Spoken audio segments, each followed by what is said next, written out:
سلام، اسم من مهدیه از کانال مستر گیم و قصد دارم امروز گیم پلی بازی کار مکانیک سیمولیتور 2021 که یک بازی مکانیکی بسیار جذاب هست رو براتون انجام بدم و قصد دارم در پارت یک به شما منوها و کارهایی که میشه در این بازی انجام داد رو نشون بدم و با محیط بازی آشناتون کنم.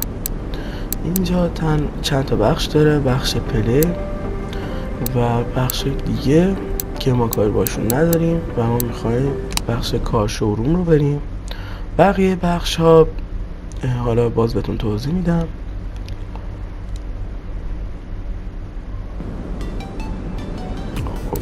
داخل بخش کار شوروم ماشینایی که داخل بازی هست رو بهتون نشون میده که خب ماشین های زیادی داخل بازی هست و شما میتونید ببینیدشون که اکثرا DLC هست و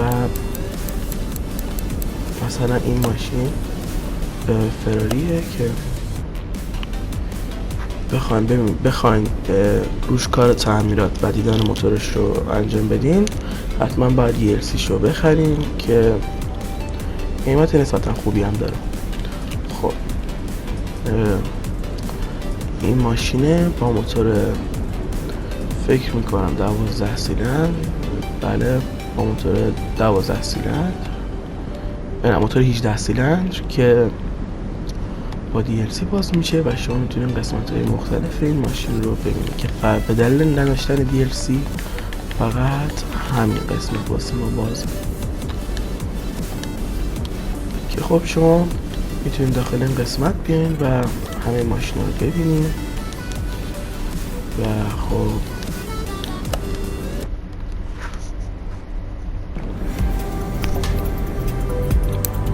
مود توتوریالز میریم داخلش. اینجا آموزش ها میده که اگه جای گیر کردین چطوری انجام بدین بازی ها رو، مثل برگزاری مزایده، مثل ریپیر تیبل که میگه چطوری قطعات رو تعمیر کنیم، پای منیو که میگه چطوری با پای منیو کار کنیم، لیفترها چطوری کار میکنن، بویتچن چجوری انجام میشه و به همزاره. این دانلودیبل کانتنت اینجا برای DLC هاست که من متاسفانه چون از DLC ها رو ندارم، ولی خب شما میتونید از نسخه های PC استفاده کنین که DLC های کرکی بهتون میدن. خب حالا ما میرم سراغ شروع بازی. ما در اینجا 4 تا گیم میتونیم ایجاد کنیم که خب من 2 تا رو ایجاد کردم، میخوام سومی باز کنم. اسمشون دارم گیم. خب شما زمانی که باز میکنین 4 تا مود داریم. ایزی یعنی همون بازی آسون که همه چی رو بهتون میگه خیلی آسونه. نورمال یک مقدار از ایزی سخت‌تر و یه جور میشه کلاس گیم پلی ازش گرفت و باید تعمیر کنین و پول بهتون میده. اکسپرت برای وقتی که شما بازی رو بلدین، یعنی داخل سال 2018 اگه نسخه شو دیده باشین اونجا اگه بازی کرده باشین بلد باشین یعنی میتونین اینجا بیان داخل مود اکسپرت و XP 2 برابر دریافت کنید. مود سندباکس یه جور مود بی‌نهایت هست که پول، لول و ابزار بی‌نهایت داره که ما می‌خوایم مود سندباکس رو بگیریم. با اولین صفحه‌ای که روبرو میشین صفحه خوش آمدگویی به بازیه که ما کارش نداریم. این محیط کلی بازیه که این گاراژ شماست و هر کدوم از این بخش‌ها یه قسمته، مثل داینو، مثل کارواش، مثل سالن‌های مختلف داره که حالا بعد میتونید ببینینشون. این در پشتی گاراژه که از اینجا وارد بشین. این همون ریپیر تیبل هست که ما میتونیم قطعات رو تعمیر کنیم. این برای درست کردن دیسک ترمز اگه زنگ زده باشن و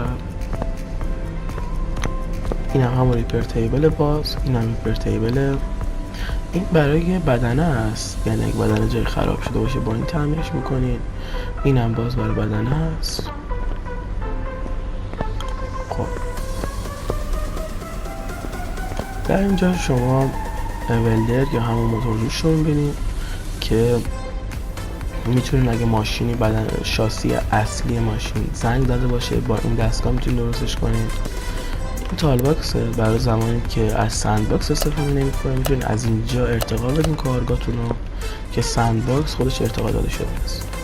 اینجا برای شیشه دوری و تماس کردن ماشین این ابزار، این همون تالباکس وقتی روش بزنید همون منو نشون میده. و خب این ریپر تیبل نیست، این کامپیوتر که شما هم میتونید از کامپیوتر قطعه خرید کنین به این صورت، مثل مین شاپ داره دیگه، تیونینگ شاپ داره، بادی تیونینگ داره، بادی ورک، تایپ تایر. اینجا منوهای زیاد داره مثل گیربکس، افتر مارکت و مدل دیگه که شما میتونید اینا رو اجرا کنید. این دستگاه برای خالی کردن روغن ماشینه و نه همون تالباکس همون کار رو انجام میده. اینم چک انجینه که میتونید با این وسیله انجین رو بردارین و بیارنش بیرون. اینجا دستگاه دیگه هست مثل دستگاه جا زدن لاستیک، دستگاه بالانس کردن لاستیک، دستگاه باز کردن و بستن فنر ماشین و شارژر باتری که این قسمت هم یه ابزار هست به اسم انجین استند که شما بعد از اینکه انجین رو باز کردین میتونید انجین رو روش بذارید که خب ما الان انجین نداریم و در ادامه پارت ها بهتون توضیح میدم که چجوری کار میکنه. خب اینا جک های بازی هستن که خب شما با این دکمه میتونید جک رو بالا ببرین، با این دکمه پایین بیارین. اگه بخوایم به جایی برین میتونید از مپ استفاده کنین که گاراژ داره، پارکینگمون هست، تست ترک هست که میتونید برین ماشین رو تست کنین، ریس تست هست و اینجا مزایده خود رو که در ادامه پارتاش میپردازیم. اینجا جانکارده که میتونید برین از همون زباله دونی ماشین رو بگیریم، یعنی ما از 3 جا میتونیم ماشین بگیریم از 4 جا. یکی زباله دونیه، یکی مزایده است، یکی کار سالونه یا هم فروشگاه ماشین، یکی برنه و یه اسپید ترک داریم و یه دونه فوتو لوکیشن که میدونین اینجا از ماشینتون توی هر کدوم لوکیشن رو بخواید عکاسی میکنید. خب این از جاهای مختلف بازی بود. اینجا هم برای دودی کردن پنجره استفاده میشه و خب اینم در جلوی گاراژه که شما از این ور که بیاین یه سری ابزار داریم اینجا مثل لیفتراک، اینجا برای تنظیم فرمانه، این ور برای تنظیم چراغ هاست و اینجا برای رنگامیزی، این ور برای رنگامیزی، یعنی ماشین میرین اینجا رنگش میکنین به وسیله این ابزار که خب هر رنگی بخواید میتونید انتخاب کنید که ما چون الان ماشین نداریم اینا بهمون ایرور نشون میده. این ور کارواش داریم که اگه ماشین کثیف شده باشه میتونید اینجا بیارین تمیز کنیم و اینجا هم یه داینو داریم که میتونید ماشین رو بیارین اینجا و تست بگیرین ازش. اینجا داینوه. خب ما یه دونه منو هم داریم که چیزای اصلی توشه مثل تیبل، آپشن منو، شاپینگ لیست، فوتو مود، اینونتوری و مپ که خب شما هم میتونید مپ و تیبل هم کامپیوتر داخله و مپ هم همون مپ به دیوار بود که خب شما هم میتونید از اینجا قطعه بخرید، هیچ فرقی نمیکنه، هم از کامپیوتر و هم میتونید از مپ اینجا به جای ترل کنید یا که از همونجا برید. و این بود از نمای کلی گاراژ ما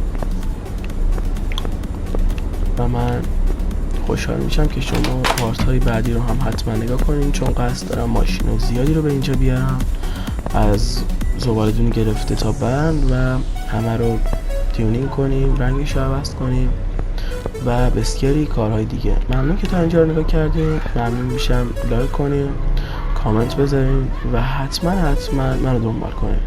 خیلی ممنون، خدا نگهدار.